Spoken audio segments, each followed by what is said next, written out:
Please welcome to the stage co-founder of VAST, Jeff Denworth.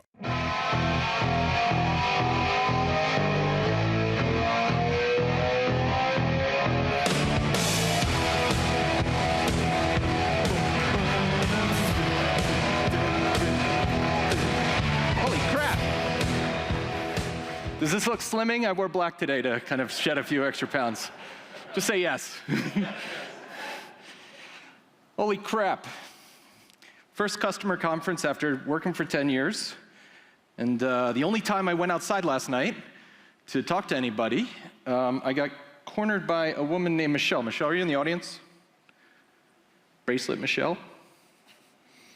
No. I got a friendship bracelet from somebody I hadn't met that said VAST Forward 2026 on it. I just thought, what an awesome way to start our first customer event. So I just want to thank you all for coming. I want to thank you for your friendship and your support. And with that, let's get at it. We have a ton of time and very little to do. Wait, hold on, crap. Let's strike that and reverse it. It's a Willy Wonka reference, but it's one that I love. Renan got to talk about the vision of the company, robots making robots. You're all going to be wealthy. That's great. Congratulations. I get to spend the next hour taking you into the weeds and what we're going to be making for the next 12 months, give you some perspective on how we think about products and how we think about product planning. And I'm a big believer in helping you all understand how we think about kind of engaging with you and then putting that all into a certain level of context that ultimately, oh, hello? Did someone say context? Yes? Whisper sweet tokens in my ear. Oh, that's weird. She's hot and bothered. Not talking about that type of context. I will come back to that, but leave me alone and just let me do my thing. Okay, so the context of how we think about bringing products out to market and why we do some of the things that we do, because it's a little bit unorthodox. And so with that, let's kind of get into the fundamentals here. So this is a connection machine. It's a system built by a company that came out in the 80s called Thinking Machines. When we started the company, actually, Renan and I, we shook hands at a bar. He doesn't drink much, so I was half drunk. He said the words, he said, "You ever hear of a company called Thinking Machines?" And we spent the whole evening, the rest of the evening, talking about how distributed computing would need to change if deep learning were to actually happen at commercial scale. And so we've been, for the last 10 years, on a mission to realize this vision of building systems that engage with the natural world and building systems that can use AI to improve over time. And we're today fortunate to have customers that are at the frontier of this movement. Like, we have customers that are, I don't know how many of them are in the room, but they're building billion-dollar systems, like single systems that cost $1 billion. These are frontier model builders and some of the largest AI clouds. And what that provides us is a glimpse into what we think is going to be the next 10 years of computing. And what we're very sure of is that old systems, old infrastructure, old concepts do not apply to where we're going. And as agency and inference become even bigger aspects of how we think about computing, VAST is taking a complete blank sheet of paper approach to rethinking everything. Our conclusion is, as Renan mentioned, you can't just solve one problem. You have to solve all of them in order to provide a comprehensive, holistic, and safe solution for where we're going. And so, let's zoom out of the thinking machine and more into the thing that I like, which is this little loop of computing. This is what we think about. I remember some really late nights, Renan would be texting me. Nothing too weird or kinky. But we would talk about, we'd literally spend evenings just talking about a loop of computing. There's books called A Strange Loop, and we just kept thinking maniacally about what would happen if you could build a data flow system that took inputs from all around the world and then used those inputs to improve the intelligence of a model through concepts that we today use conversationally, like for tech people, fine-tuning or reinforcement learning, but we didn't know what they were back in the time. We just knew something was going to happen and that it should be the case that just as humans evolve, so should AI models and so should applications along as they experience the natural world. And so in order to do this, we need to kind of orient ourselves around kind of a foundational vision of what the purpose of the product is. And what we started doing is laying the data foundation back in the earliest days, a data foundation largely for unstructured data, today now also structured data. And the thinking was that, as I mentioned earlier, in order to solve the problem space, you basically have to do everything. And so one system for all of your data, tools that are embedded natively into that system to do things like classical data indexing in the case of structured data, also indexing data using next-generation AI tools such as RAG pipelines and what have you, and then embedding a native computing stack directly into where the data is. One software stack, one unified platform, and one unified security model, which in particular our enterprises and cloud customers really appreciate. I would argue that in the infrastructure space, this may be one of the most ambitious products ever invented. The scope of what we're trying to take on really has no parallel other than the biggest clouds that are in operation today, and they bring dozens of services to the table when we just have one software stack and one capability. So the ambition is what fuels us to build something beyond what has ever been attempted by any player in our space before. But it's our architecture that entitles us to build new capabilities into the platform and add more value into the system without introducing compromise. The architecture that we introduced in 2019 is called Dase, stands for disaggregated and shared everything, rolls right off the tongue. And what it is a new parallel computing architecture. We believe that we picked up from the work that Google did 20 years ago when they introduced the Google file system and the Google file system architecture. And what we've come out of that effort with is a system that provides unprecedented scale, unprecedented economics, ease of use, and resilience, and in particular, parallel performance. I'm going to talk about parallel performance today, and really performance in any dimension, whether you're writing to it or reading from it, or whether you're computing on it, you can just scale to your heart's desire. And so this architecture is now being kind of outfitted with a bunch of features. One of my favorite examples is earlier last year we introduced a Kafka broker, an event broker that's designed to take streams in, and then as we kind of ingest streams, we can put those directly into tables so that you can query them using some of the query capabilities that Brendan was talking about earlier. And we just simply took the covers off of the performance that we built into this Kafka engine. Now, understand that event streaming is in and of itself a small industry, and a practice within the data analytics and data platform community. And with our first release of the platform, we delivered a level of performance that has never been seen before by customers. As we compare to other very popular products in the space, a C++-based event broker, and a Java-based event broker, what we can deliver is anywhere between 50% to 6 times the performance of systems that people have been using up until VAST. And all this is because of our Dase architecture. And the interesting thing is, I'm going to try to go back here, even though you're not supposed to do that. If I think about this, it's a system you can scale limitlessly. It's a system that you can basically ingest as much of the world's data as you want to, and then immediately start computing on that data in real time. And there's no additional layers or gateways or anything else that you put on the stack. I remember when we put just a simple post on LinkedIn, one of these company CEOs got into the mix, and he said, yeah, but that's just the Kafka part of it. There's a whole other set of storage infrastructure that you weren't talking about. And no, that's not the case at all. This is all one unified system. There's no additional hardware that's required.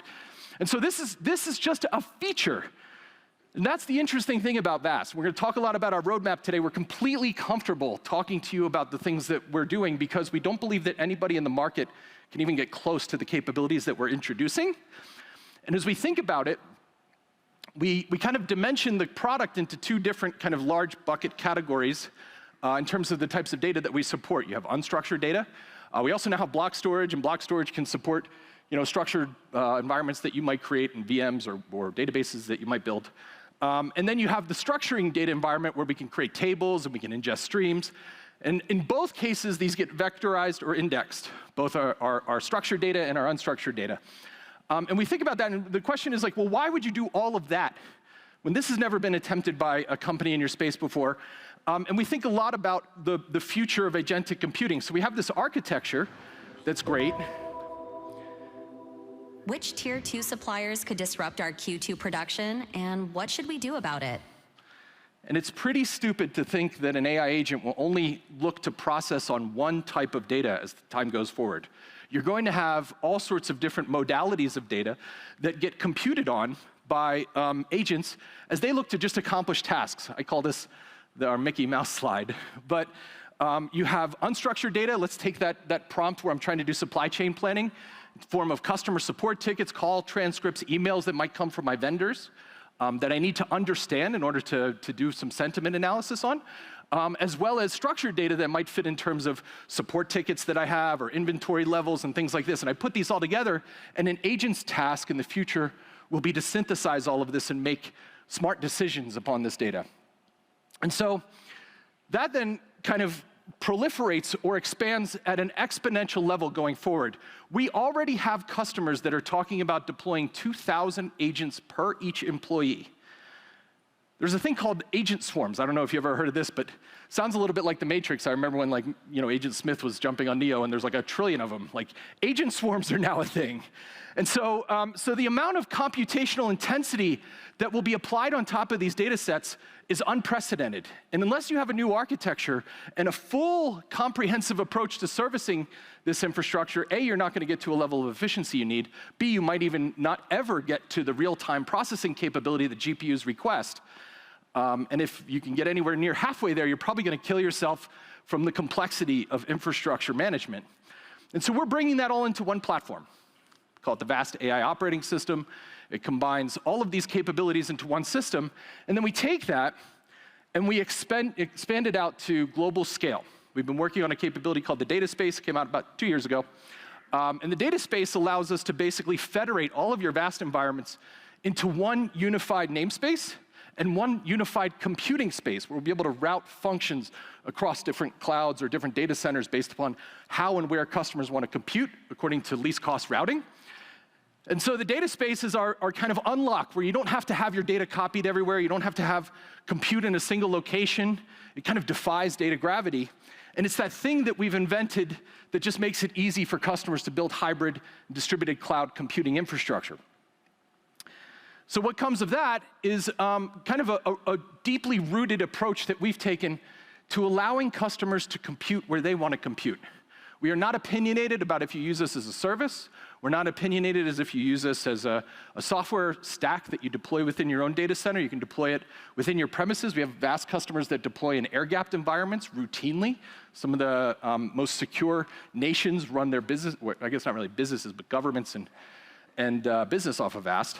We're pretty much the de facto standard for a lot of these new GPU clouds. You're going to hear from some of the most amazing organizations in the world this week.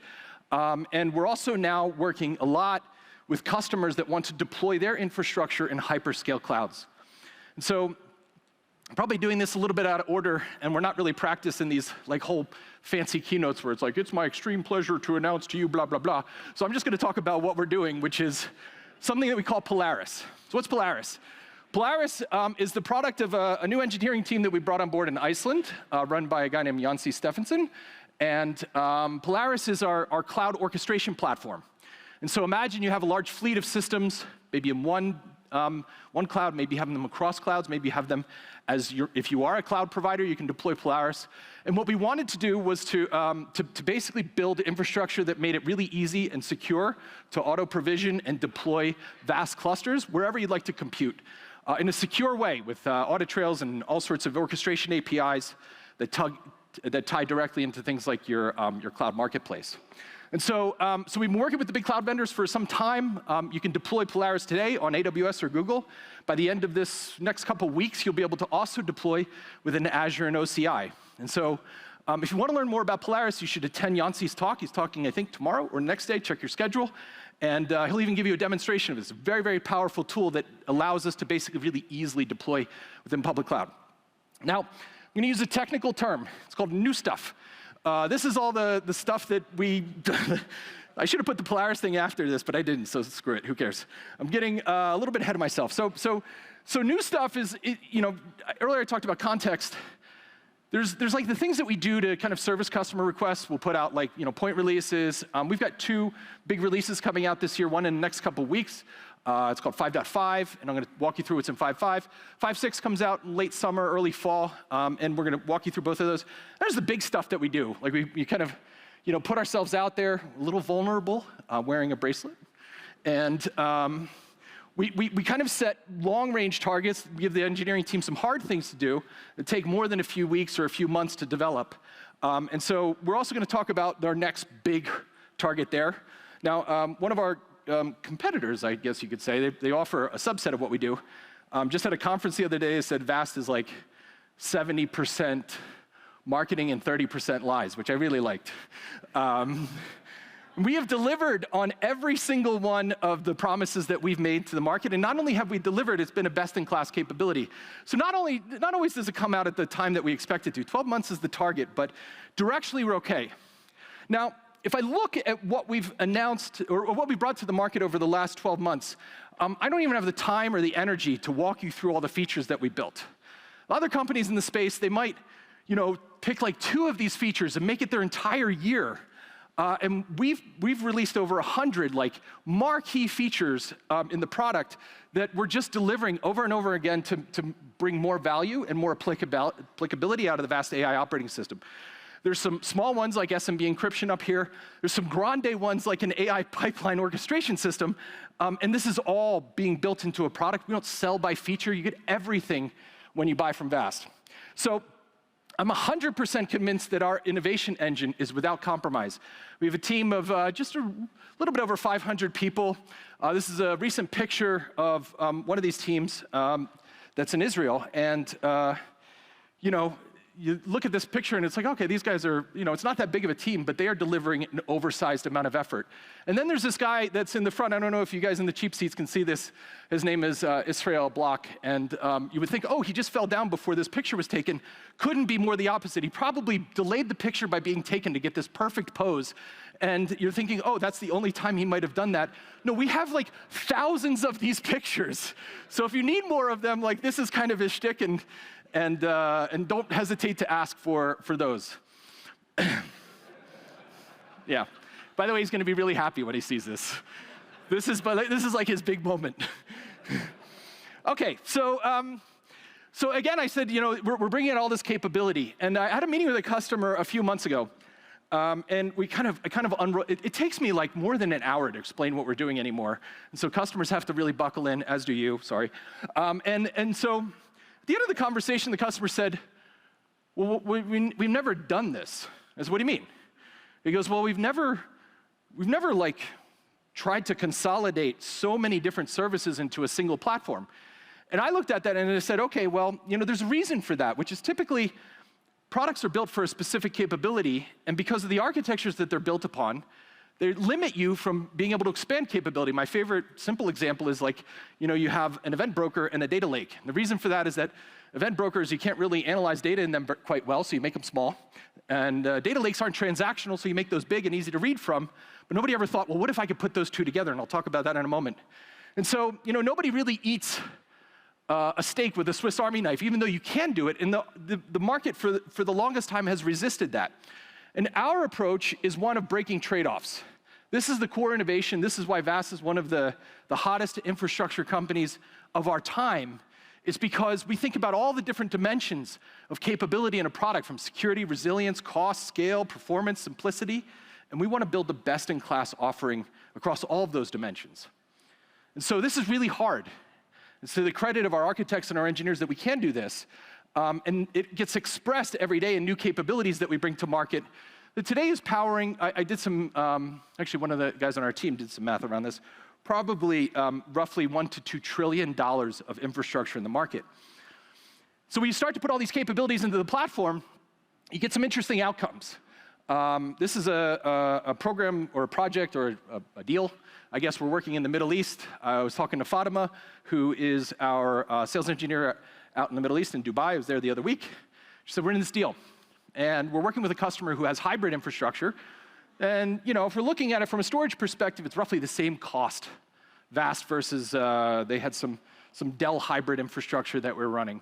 And so the customer wasn't necessarily overjoyed by the fact that they wouldn't get any savings, looking besides the fact that they get a full flash solution versus some legacy hard drive-based architecture that they'd otherwise buy at the same price point. So I'm like, oh, well, going all flash is obviously better.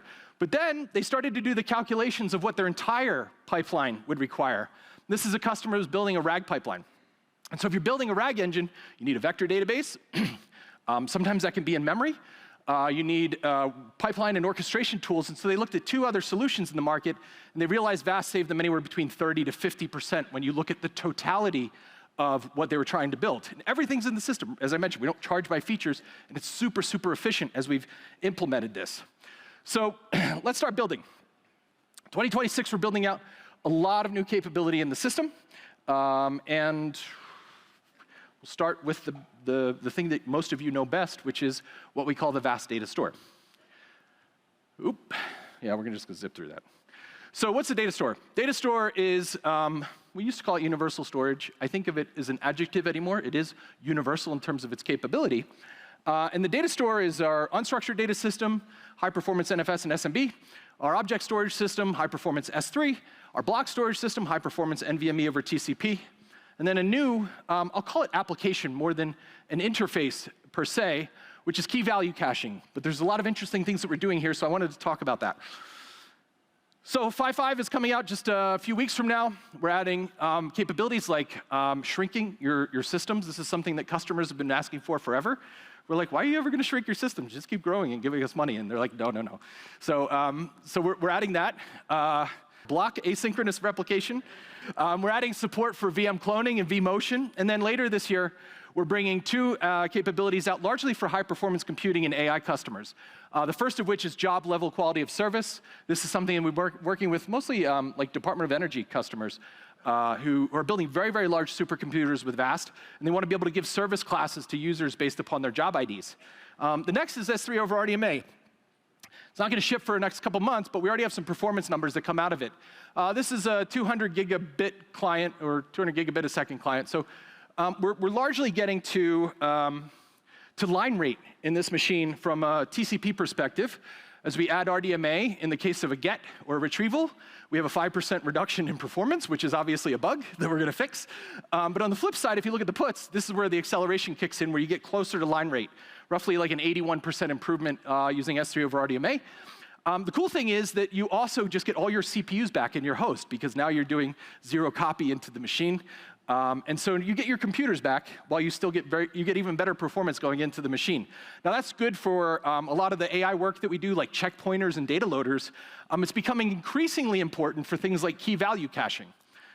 So for those of you that don't know what key value caching is, it's a practice that's used for distributed inference to basically store context in persistent storage. An AI model has a memory. And the sessions that you do with your applications, they create context. And that context, if you can store it somewhere, you don't have to go recreate that context through a process of recomputation.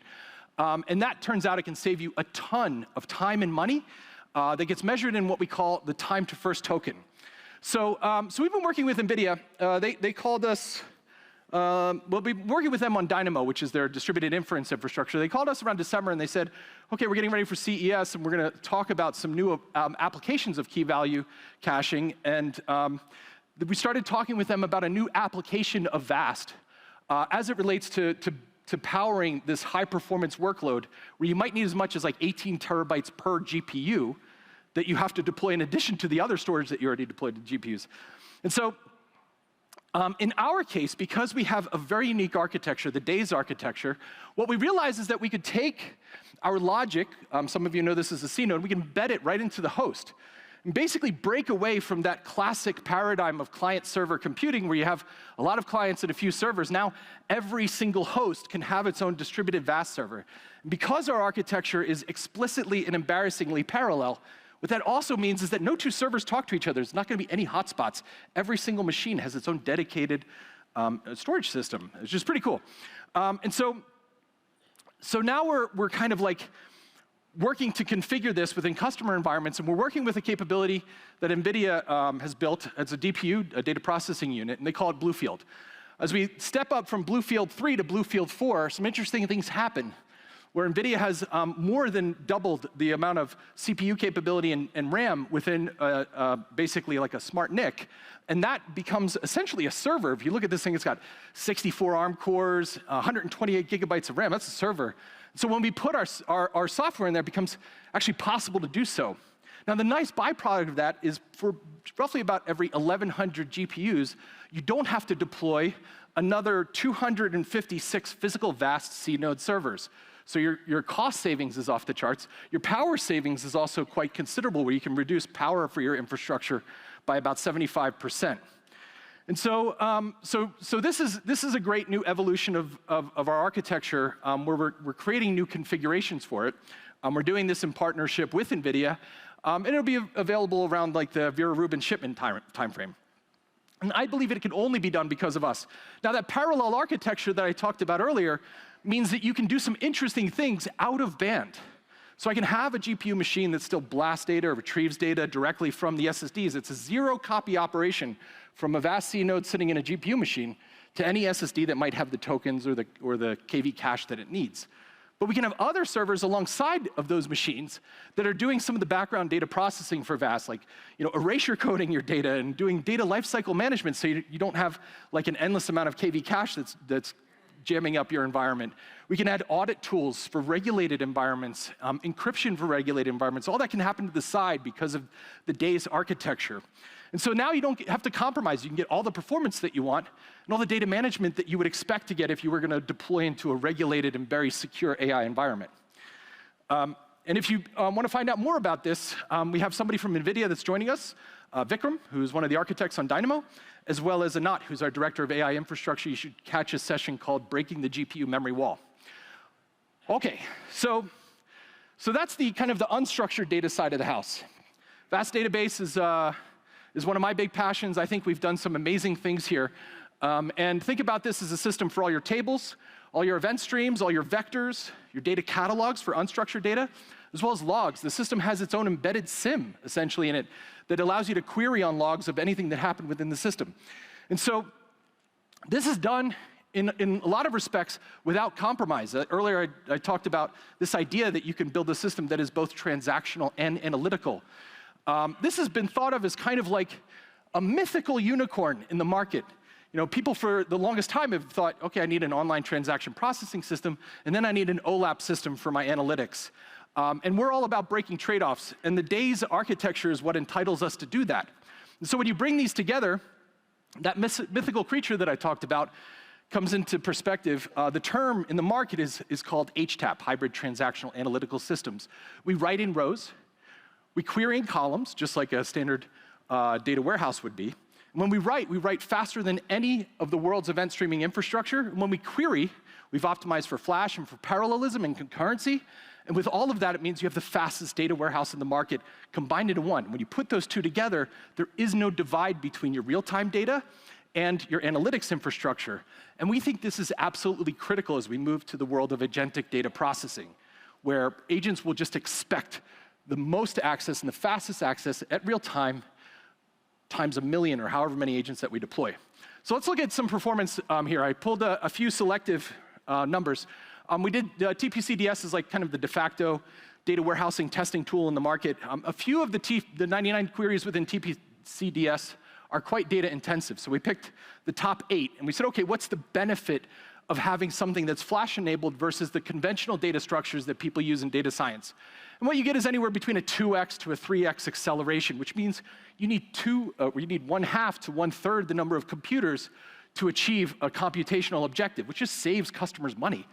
Now, if I look beyond that, what we've done is we've built a new table format. And that table format doesn't look like classic Parquet data structures that put data down into object storage, which is immutable, which means you can't change it, and stored in very, very large chunks. Typically, customers store anywhere between 128 megabyte to 1 gigabyte Parquet row groups. And the reason you want to go bigger is because you want to get good compression and things like that.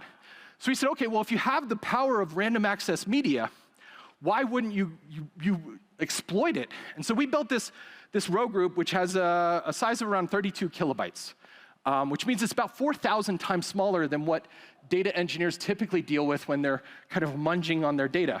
That has 2 intrinsic benefits.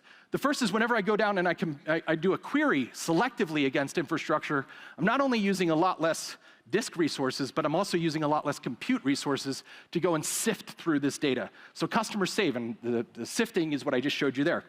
But it also means that if I want to mutate data, if I want to append a table, I get the world's best performance, bar none. And so these are update timings. This is basically how fast we can transact into your data warehouse, into your columnar data warehouse. And now I'm not talking about percentage gains, I'm talking about factor speedups. And our customers are talking about seeing anywhere between 50 to multiple hundreds of times acceleration for different types of updates that they do to their tables. And it's actually quite common. Like, we have retail customers that are updating their warehouses for things like new customer data. We have a lot of financial services organizations that use the system to update and add additional columns when they want to enrich data products. And so what we built here is the world's first transactional data warehouse. And I think, it really goes beyond the definitions of a data warehouse or a streaming engine. We'll probably have to think of some new name for it in the future, but it's extremely powerful for organizations that value the ability to get access to data in real time.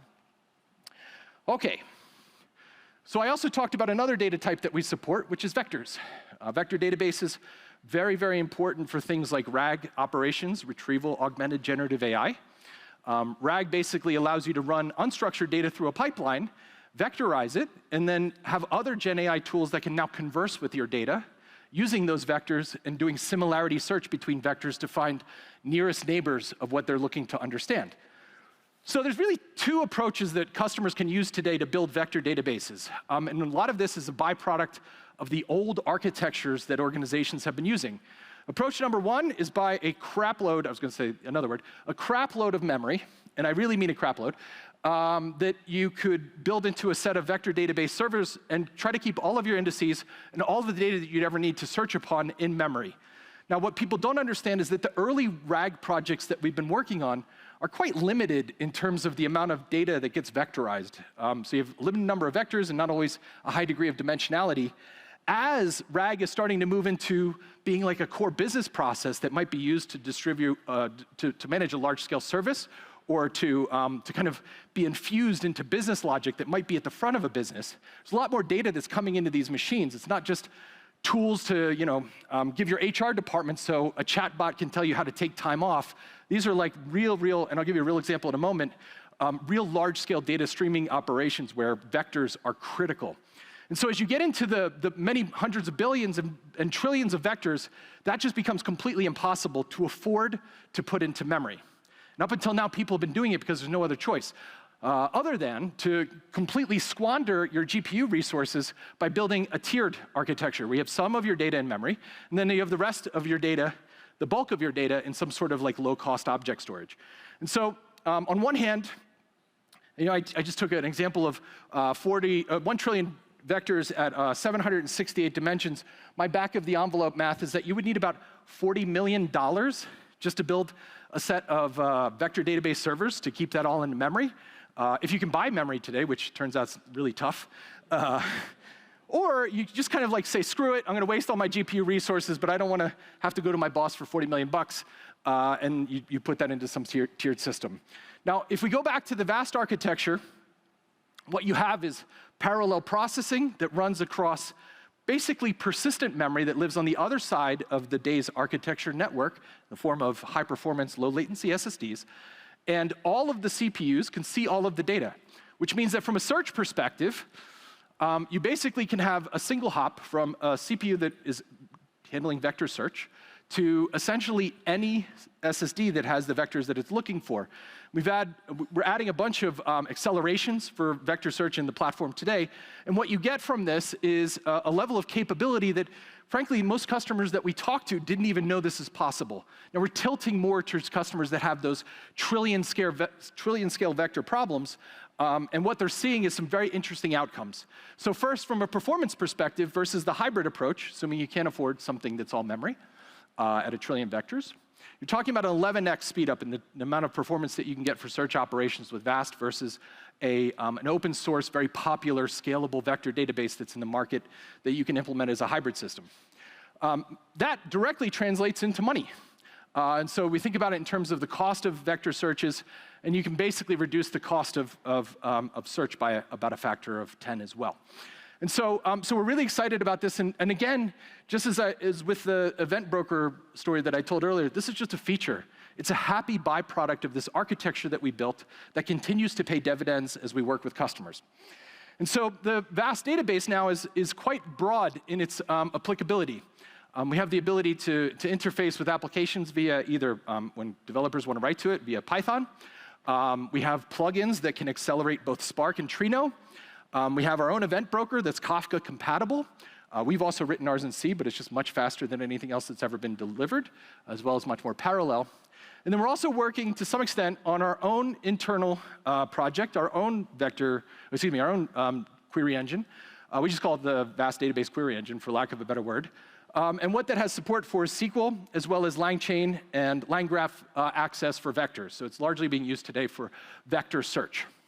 Now, there's two other things that I want to call out here. There's a capability called Sirius, which is a program that works in Nvidia, where they're working on essentially accelerating data frame processing using a library that they call CUDA-F, as well as, there's another one that's supposed to be here, which is cuVS, which stands for cuVector Search. So those are all being embedded into the product this year. 5.5 just out right now. You have partition tables and vector indexing. This will allow for extremely, extremely fast access to VAST database tables, either from vectors or from a standard tabular capability. We're adding to the query engine support for standard query features like group by, joins, aggregates, and things like that. You can have sorted projections. And then we'll have different interfaces for new ways of ingesting data, Avro and protobuf. And early next year, we're going to start layering in all the cuDF capability, full TPCDS support. Text search, so that's pretty cool. You'll be able to search through the system just doing standard text search, just as you would like a log search engine. And that actually combines with vector search to provide what's called hybrid vector and lexical search on data. Now, why would I want that? Well, if I'm doing vector search, it's basically similarity distance calculation between different vectors within a system.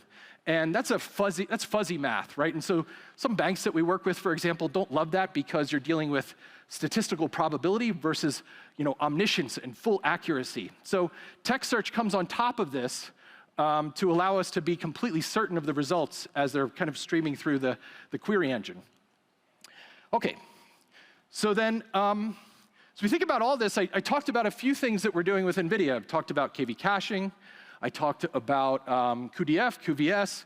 I would say we probably have somewhere in the order of 20 to 30 engineering projects that are going on with Nvidia. They're an investor in VAST. They've been a great partner.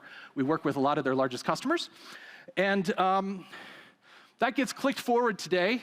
It's my proud, humble responsibility to announce to you, I don't know. That gets clicked forward today to basically be expressed in a new configuration of VAST systems that we're bringing out to market this year as well. We call this CNodeX. We looked through all the different ways that we can name this thing. We dimensioned it against all the things that we could potentially be sued at for taking somebody's like copyright or naming. And I'm not as bold as Ren, and I don't want to get sued by the Coen brothers. So, we just called it CNodeX. And what is CNodeX? It's basically a new C node that's getting deployed as of this summer. And this new C node has in the back 2 RTX Pro GPUs in it. And so what we have is a system that will take that and not just use it for AI purposes, but also for data science. We'll take a number of different libraries and accelerations that NVIDIA brings to market. We'll run them natively from the system, like Nemotron NIMs that can be used for both creating embeddings as well as doing ranking of retrieval. cuDF for data frame processing, cuVS for vector search, and the full NVIDIA RTX Pro server will run natively within this. Now, we're not doing it alone. We're doing it with partners. And this will be available at the end of the year. Now, when I said that we're working like a few dozen projects with NVIDIA, I think that's probably underplaying the amount of work that we do with them. And we have really benefited from a very tight partnership where there's a mutual amount of respect. Respect in the shift towards data computing as the era of accelerating computing rises. And we could think about nobody better to tell the story than the CEO of NVIDIA. Now, he couldn't be here this week. I originally considered it, but he's got earnings call. His earnings call is maybe today, I think. So turns out that trumps the VAST first user conference. But he did leave us a message to impart with you all, and I'm going to leave it to Jensen. It's great to be here with my friend Renan to talk about the future of data infrastructure. 3 years ago, we started working together on a problem that nobody had solved. How do you make data infrastructure, all of it, every layer, run at GPU speed? Without it, AI infrastructure powered by Nvidia GPUs running lightning fast is bottlenecked because storage can't keep up. The world's fastest AI supercomputers are waiting on storage. So VAST engineering team came to Nvidia, and we started co-designing from the ground up a new architecture for data processing and storage. What we've built together is remarkable. The world's first fully Nvidia CUDA-accelerated data platform, VAST integrated Nvidia cuDF for structured data analytics, cuVS for vector database operations, and Nvidia Nemotron and Cosmos foundation models for unstructured document understanding, and Nvidia BlueField-4 DPUs to process inference context memory, giving AI agents microsecond access to massive context windows, every layer CUDA accelerated. Here's what VAST CNodeX announcement means for AI data processing speed. SQL queries that used to take seconds now run in milliseconds. Lightning fast vector search across billions of documents, PDFs, videos, unstructured data. Accelerated with NVIDIA cuVS and immediately available to AI agents. And agent memory processing is also fully accelerated. AI agents today have a problem.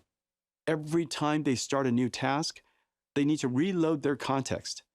It's like you and I waking up in the morning with no memory. You spend the first hour of your day relearning what you already knew. With vast integration of NVIDIA inference context memory on BlueField-4, agents have persistent memory across the entire cluster with microsecond latency. So an agent working on a complex problem over days or weeks and eventually years doesn't forget. It keeps learning, it remembers, and it keeps getting smarter. And agents working in a team can share memory. VAST CNodeX is the world's first AI data infrastructure. One platform, one namespace, from ingestion to analytics to inference. GPU accelerated at every step. We are at the beginning of the largest infrastructure build-out in human history. Memory is essential to intelligence. So the work we're doing with VAST is a fundamental pillar of AI infrastructure. AI has reinvented the entire IT stack. Computing, networking, and storage are fundamentally reset. Every industry adopting AI, financial services, healthcare, manufacturing, telecommunications, must rebuild their data foundation. You've heard me talk about how NVIDIA has reinvented computing and networking. Today, with VAST, we are reinventing storage. So congratulations to Renan and the VAST and NVIDIA engineering teams. Together, we are opening the world to the next frontier of AI.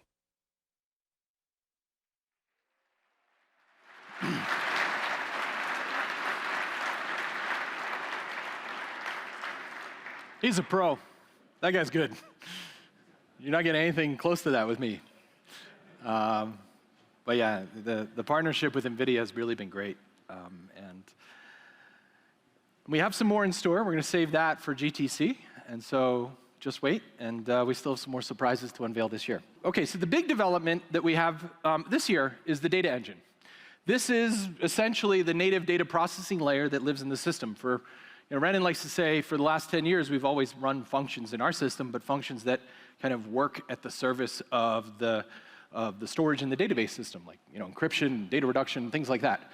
And so this is the year where we've kind of opened that up to users and developers so that they can start to program their data and they can start to build pipelines natively into the VAST AI operating system. Triggers that will run your pipelines, functions that you kind of call when you want to do certain activities on your data. Events in the form of Kafka-compatible events, and then agents that are being layered into the system with the tools that they need and the controls that they need to deploy agents responsibly. I don't have a ton of slides on this one, but I did want to show you the interface. And I think it's fair to say that we are well beyond the kind of the natural storage territory when we look at something like this. This is the data engine interface. This is for, obviously, users and developers that are building their own pipelines. It's a simple drag and drop utility. You can also add your YAML files if you'd like to. But what you have is a number of capabilities that are built natively into the system. So you can build and deploy agents. It takes about 5 minutes to deploy an agent from the system. There are other long-range services, like web services, that you can also program into the system. It's all containerized. It all auto-scales. There are functions that you can just add into the platform that get called by the pipelines that you build using event triggers. And then there's gateways that help load balance as well as determine who and what can interface with what within the system. And so this is already available in 5.4.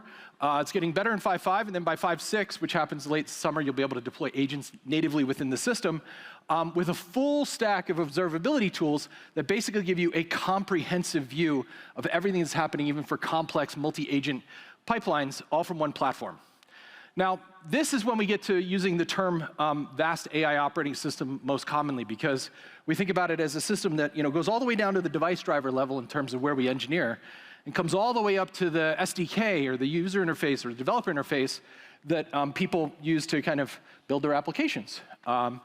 We use a lot like Windows as an example. You have stuff that runs the hardware part, and then you have stuff that the developers interact with, and that's an operating system. So let's just do that at global scale. And we've been working with a bunch of early customers on this endeavor. One of them is HTX. If you don't know HTX, they're in Singapore. It's the Home Team Science Technology Agency in Singapore. They work a lot with a lot of the safe city workloads that are being deployed there. And we've been kind of partnered with them for the last part of, I don't know, maybe 6 months or so, as they start to build agency natively into the pipelines that they run. And this is an example of a pipeline that we're building with them right now for deployment. Very, very large amount of data, obviously, very large amount of GPUs that they're using to build these pipelines. And imagine a video stream just comes and hits a standard S3 bucket.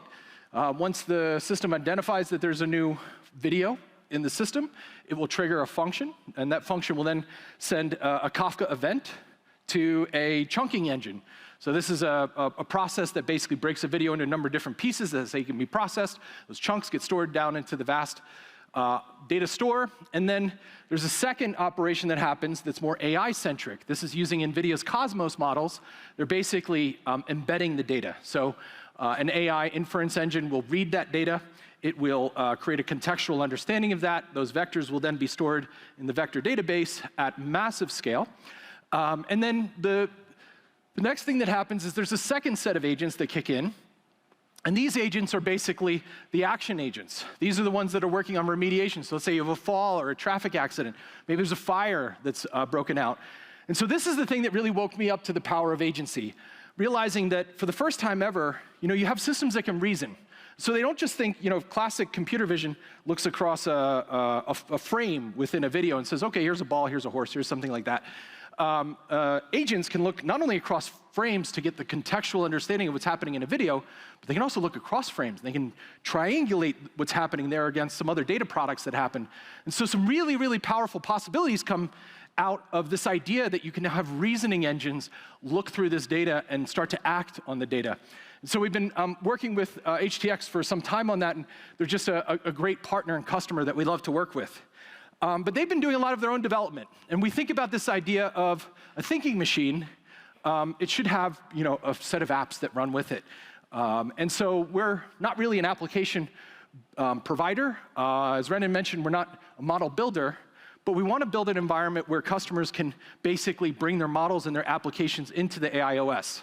It's a company that we're working with called 12 Labs. 12 Labs, if you don't know them, 12 Labs is one of the foundation model pioneers that's building a system to understand and search through video in ways that you could never do before. And so they work with a lot of media companies that are doing things like wanting to just search through content. And then they also have a lot of safe city application. It makes sense. If you have things that can understand video, you want to use both. And up until now, this is a platform that you could only deploy from their service in a public cloud. We have a lot of customers that they use cloud for some resources, but not all. And so they want the ability to basically not bring their data to their models, but bring their models to the data. And we're really happy to be working with 12 Labs as one of the first great examples of a commercial AI platform that you'll be able to run natively in the AIOS. And so, our goal is to make this basically deployable wherever a customer wants to compute and process on their jobs. Usually that's where their data is, not always, but it's up to them thanks to the data space. And we think about this mission that we're on with respect to partnering with the world's AI builders. And we wanted to kind of double down on a program that we built last year. We call Cosmos. Cosmos is basically our partner program. We kind of break it into a few different dimensions.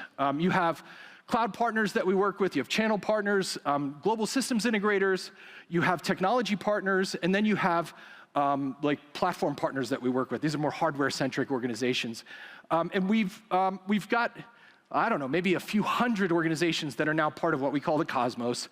And in particular, this year is going to get a tremendous amount of focus on ISVs. This is our year where we're going to just be enabling customers to bring whatever AI they want to natively within the VAST AI operating system. The cool thing is, as we're starting to work with these developers, they come to us and they say, okay, well, I'm gonna need a set of database services, I'm gonna need a set of event brokerage, obviously I need like 3 different types of storage, I have this database that I wanna run here. And when they start to experience the data engine and the platform as it exists in whole, what they realize is that it's just much simpler to deploy in VAST than it has been with a collection of technologies that they'd otherwise have to assemble to accomplish anything. Not to mention the fact that the security model is completely unified across all those different services. It's never been done before. So we're really welcoming a number of different organizations to start partnering with us this year. And we want to make it possible for customers to deploy their AI wherever they want to. Okay. So what comes of this is, I think, something of an economy.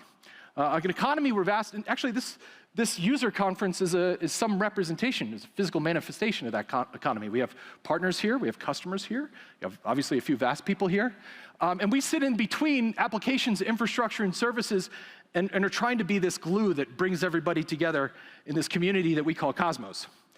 Now, one of those partners, we wanted to call it specifically because we think there's some interesting things happening in the AI cloud space. This is an organization called Refay.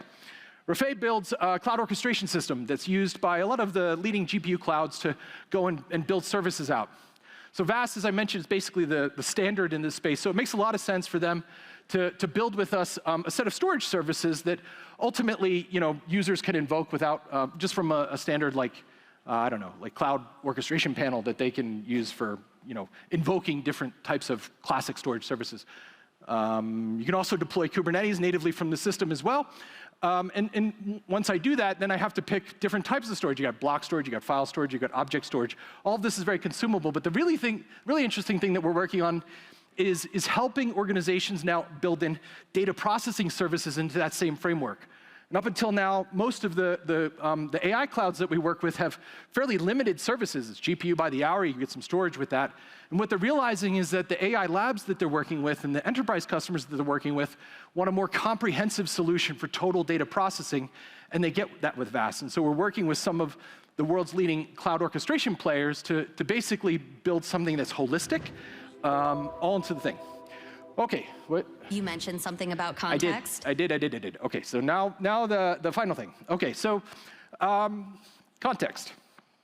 Context is the memory of an AI model, and we've been thinking a lot and working on this idea of how to accelerate AI adoption in the market. And most commonly, when we talk in particular to enterprise customers that aren't that studied on this, typically comes down to trust. Is the reason that they're not moving as fast as they want to. You can hear very commonly different customers that we have that have hundreds or thousands of AI projects that have been identified. And generally, when they kind of are open and honest with you, they say, well, it's not moving as fast as we would like it to. And we started thinking about that, and internally we used 2 different words. As we were kind of prepping for what we wanted to do this year, I said to Ren, and I said, well, we should really start working on the final parts of the thinking machine.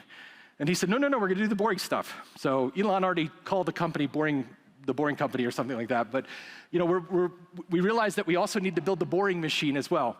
And so when we think about trust, what's clear to us is that you've got all these agents, you've got all these data products, you've got all these services, and there's very poor visibility to install safeguards on top of these platforms in order to make sure that everything's secure and explainable and observable.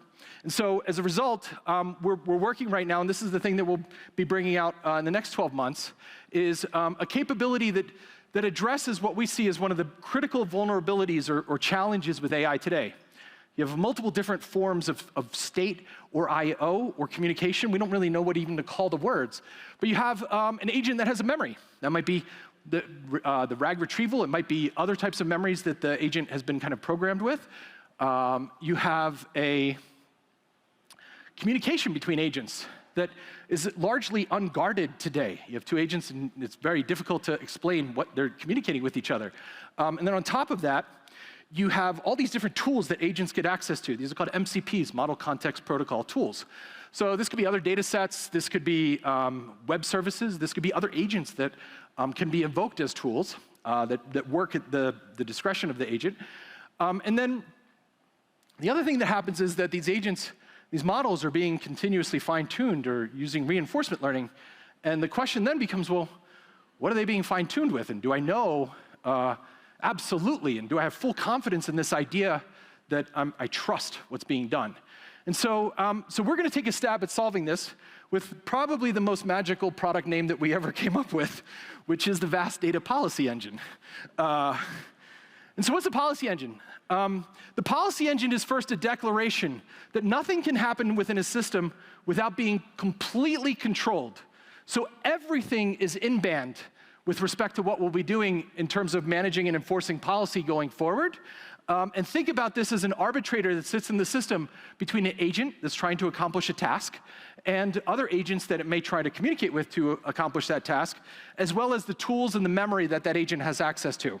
So this is in band. It's going to happen without performance compromise.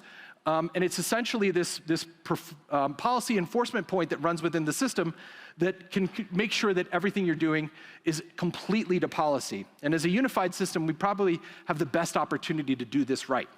Now, there's explicit policies that you'll be able to set. There's also fuzzier policies that you can set by using AI. And we'll be able to do things like sanitize and redact data as opposed to, have a binary state of, allow or disallow. And, it's the way that we first build in trust into the platform by having this policy engine also be fully audited. Every single activity in the system will be audited, and audit-proof tamper logs that run in the system. And so that solves for the explicit actions that an agent will be doing on a routine basis. But then to get back to the thinking machine idea, we realized that unless we're actually enforcing the way that agents and models are fine-tuned and evolved using reinforcement learning, then it's going to be an incomplete approach to building all this. And so we needed to control what data ultimately goes into these systems using fine-tuning and reinforcement learning, and that just took us down the path of building the full self-improvement and thinking machine into the platform itself. We call this the tuning engine. And so think of the tuning engine as a set of pipelines that run in the system that will ETL things like model accuracy, model performance, behaviors into a set of artifact tables. Those artifact tables will then be exposed to tuners that use things like LoRa or other types of self-reinforcement fine-tuning models. And then all of that will be evaluatable by either the system itself natively or by a set of test criteria that you define. And then once either automatically or manually you're comfortable with the approach, then that new fine-tuned model can then be published out into the system as a higher form of intelligence. And so all this can be run completely autonomously, and it's basically brings us one step closer to this idea of thinking machines. So that's coming out in the next 12 months, and what it does is it kind of adds some new dimensions to the product. We kind of fit it in between the different AI services that you can run in the platform, data synchronization, data RAG in the form of Insight Engine, agent applications in the form of the agent engine. So PolicyEngine sits between that and makes sure that everything that we're doing is completely safeguarded and trusted and explainable. Now, I think the ambition of this company is what allows us or entitles us to build something that is this comprehensive and this secure. And it comes from this idea that we're going to try to build everything we possibly can for that cloud services layer that Renan talked about previously. Okay, so in conclusion, I want to say a few things. One is, none of this can be done on our own, and we need, we have needed, and we continue to need your feedback and your partnership to realize this vision of building a thinking machine that we have. We definitely could not do it alone, and so I also want to just thank you for your trust and your partnership that you've given us over the last 10 years, and know that we are going to just keep pushing like hell, as hard as we can, to make this all better for not just you, but to bring out this vision of the better world that Renan talked about earlier. And we love you all, and we really appreciate you coming, so thank you very much.